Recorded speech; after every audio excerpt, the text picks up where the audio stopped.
ان الحمد للہ وحدہ والصلاة والسلام علی من لا نبی بعد اما بعد فاعوذ باللہ السمیع العلیم من الشیطان الرجیم من ہمزہ ونفخہ ونفثہ بسم اللہ الرحمن الرحیم لقد جاءکم رسول من انفسکم عزیز علیہ ما عنتم حریص علیکم بالمؤمنین رؤوف الرحیم۔ سورہ التوبہ کی آیت نمبر 128 ہے۔ اللہ سبحانہ و تعالیٰ فرما رہے ہیں بلا شبہ یقیناً تمہارے پاس ایک رسول آیا جو تمہاری ہی جانوں سے ہے، تمہارے ہی خاندان سے ہے، تمہاری نسل سے ہے، تمہارے قبیلے سے ہے، تمہارے علاقے سے ہے، تمہارا ہی ساتھی ہے، تمہارا ہی دوست ہے، تمہارے ساتھ اس کی رشتہ داریاں ہیں، سارا کچھ ہے، لیکن اس میں ایک کوالٹی ہے، ایک خوبی ہے جو باقی لوگوں میں نہیں،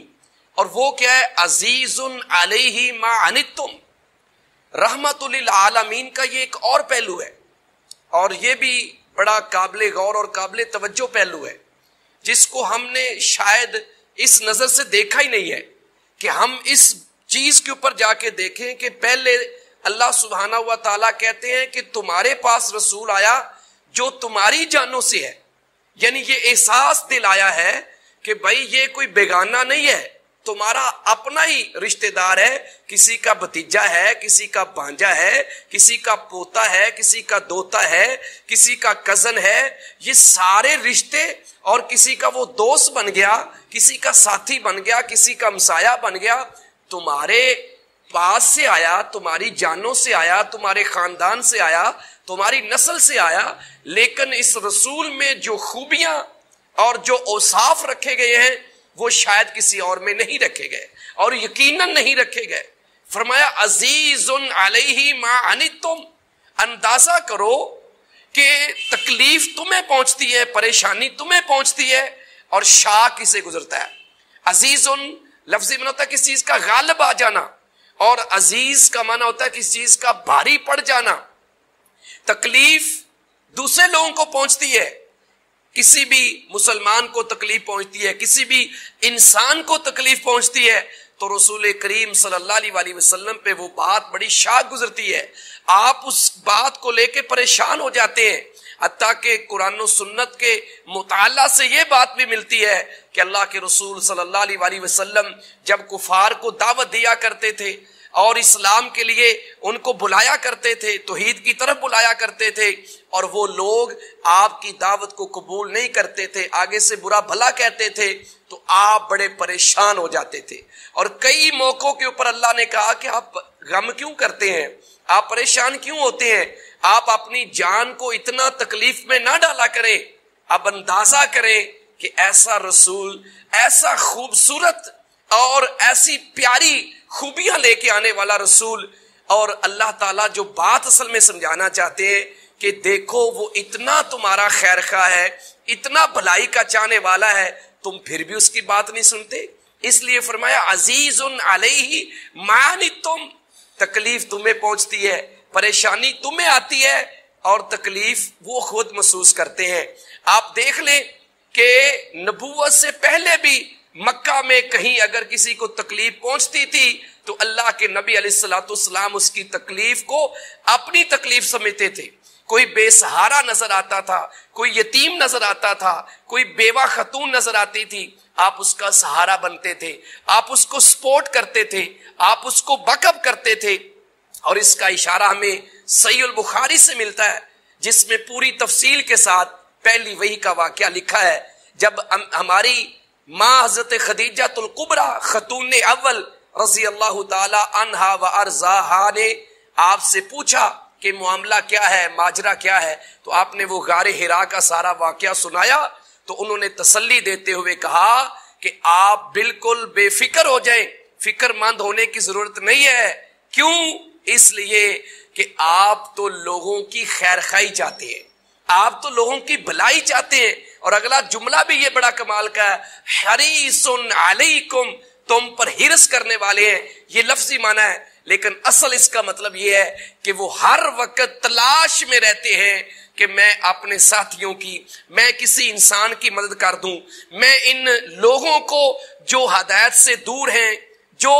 اسلام سے دور ہیں، دین سے دور ہیں، اللہ کی توحید سے دور ہیں، رسالت سے دور ہیں، اور توحید اور رسالت سے دور ہونے کی وجہ سے جہنم کے کنارے پر کھڑے ہیں، تو آپ ہر وقت تلاش میں رہتے تھے کہ کوئی بندہ مجھے مل جائے، میری بات کو سن لے، بات کو مان لے، اور وہ بندہ جہنم سے بچ کے جنت کا وارث بن جائے۔ تو ہر وقت آپ اس تلاش میں رہتے تھے۔ تو فرمایا تکلیف تمہیں پہنچتی ہے۔ حضرت بلال حبشی رضی اللہ تعالیٰ عنہ کو تکلیفیں پہنچتی ہیں، پریشان آقا علیہ الصلوۃ والسلام ہوتے ہیں۔ یہ ہے اصل میں رحمت، کہ آپ کی رحمت کس کس طریقے سے امتیوں کے لیے بہت زیادہ مفید ثابت ہوتی ہے۔ اگر تکلیف آل یاسر کو پہنچتی ہے تو غم آپ محسوس کرتے ہیں۔ مکہ میں حضرت خبیب کو سولی پہ لٹکایا جاتا ہے، تکلیف آپ محسوس کرتے ہیں۔ احد میں 70 صحابہ شہید ہو جاتے ہیں، تکلیف آپ محسوس کرتے ہیں۔ یعنی جہاں بھی مسلمانوں کو یا انسان کسی کو تکلیف پہنچتی ہے تو پریشان آپ ہو جاتے ہیں، غم زدہ آپ ہو جاتے ہیں، اور ہر وقت اسی تلاش میں رہتے ہیں کہ کوئی بندہ میری بات کو سن لے اور میری بات کو فالو کرے، میری بات کو مان لے اور جہنم سے بچ کے جنت کا وارث بن جائے۔ اس کی ایک ایگزامپل میں شارٹ کٹ یہ بھی بتا دیتا ہوں کہ آپ کے اندر وہ ایک کہہ لو خواہش تھی، یعنی خواہش کیا تھی کہ لوگ جہنم سے بچ جائیں۔ یہ حریص علیکم،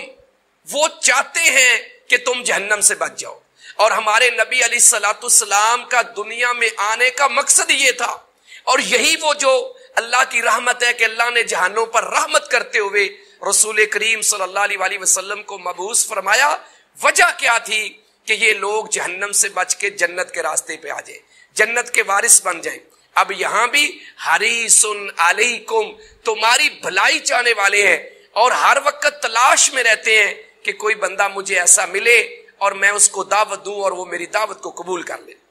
تلاش میں رہتے ہیں۔ اور پھر بالمؤمنین رعوف الرحیم، خاص کر آپ مومنوں پہ بڑے شفیق ہیں، بڑی شفقت کرنے والے ہیں، نہایت مہربانی کرنے والے ہیں۔ اب یہ جو خوبیاں ہیں، اتنی کمال کی خوبیاں آقا علیہ الصلوۃ والسلام کو اللہ نے عطا کی، اگر پھر بھی کوئی بندہ آقا علیہ الصلوۃ والسلام کی تعلیمات پر عمل نہیں کرتا اور آقا علیہ الصلوۃ والسلام کے بتائے ہوئے طریقوں پر نہیں چلتا تو پھر اس کی زندگی کا کوئی فائدہ نہیں۔ پھر وہ 2-4 دن کے لیے محفل اور ذکر کی محفل اور آپ پر درود کی محفل سجا بھی لیتا ہے، اور آپ کے نام پر وہ کانفرنسز کا انعقاد کروا بھی لیتا ہے، تو پھر اسے کوئی اس کا فائدہ نہیں ہوگا۔ اصل فائدہ تب ہے کہ وہ رسول اللہ صلی اللہ علیہ وسلم کے بتائے ہوئے طریقوں پہ چلے، آپ کی تعلیمات پر عمل کرے،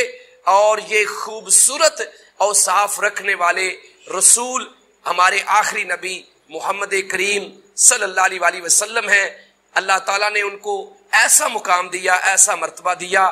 کہ جس کا کوئی مقابلہ نہیں کر سکتا۔ لہٰذا میں آپ سب سے یہ گزارش کروں گا کہ ہمیں رسول کریم صلی اللہ علیہ وسلم کے بتائے ہوئے طریقوں پر چلنا چاہیے۔ ہر صورت اگر نہیں چلیں گے تو پھر دنیا میں ہمیں کوئی نہ کوئی فائدہ تو حاصل ہو جائے گا، لیکن آخرت میں جو اصل فائدہ اور جو اصل کامیابی ہے وہاں ہم ناکام ہو جائیں گے۔ اللہ مجھے اور آپ کو سمجھ عطا فرمائے۔